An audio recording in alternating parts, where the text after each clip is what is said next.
అమరావతి అంశం మీద కొత్త కోణాన్ని టచ్ చేసింది వైఎస్ఆర్ కాంగ్రెస్ పార్టీకి సంబంధించినటువంటి MLA candidate Ponnur MLA candidate చేసుకొచ్చారు అంబటి మురళీకృష్ణ. రియల్ ఎస్టేట్ మాయలో పడి కళ్ళు మూసుకుపోయిన చంద్రబాబు ప్రభుత్వం అమరావతిని బతికించుకోవడం కోసం కొండవీటి వాగు వరద నీటిని కృష్ణా, గుంటూరు, అప్పాపురం ఛానళ్ళకి మళ్లించి పొన్నూరు నియోజకవర్గంలో 72,000 ఎకరాల్లో పంట పొలాల ముంపుకు కారణమైందని ఆగ్రహం వ్యక్తం చేశారు. దీనివల్ల రైతులు తీవ్రంగా నష్టపోయారని ఆవేదన వ్యక్తం చేశారు. ఏదైతే పంట నష్టం అంచనాలు సాయం మీద ప్రభుత్వం ఇప్పటివరకు చర్యలు తీసుకోలేదు.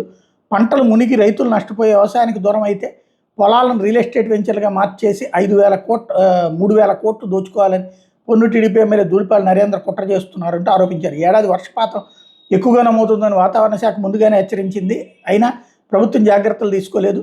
Guntur channel, Krishna west channel, high level channel, Appapuram channel పరిధిలో 237 గండ్లు పడి 74,000 ఎకరాల్లో మాగాణి, 30,000 ఎకరాల్లో ఉద్యాన పంటలు కొట్టుకుపోయినాయి.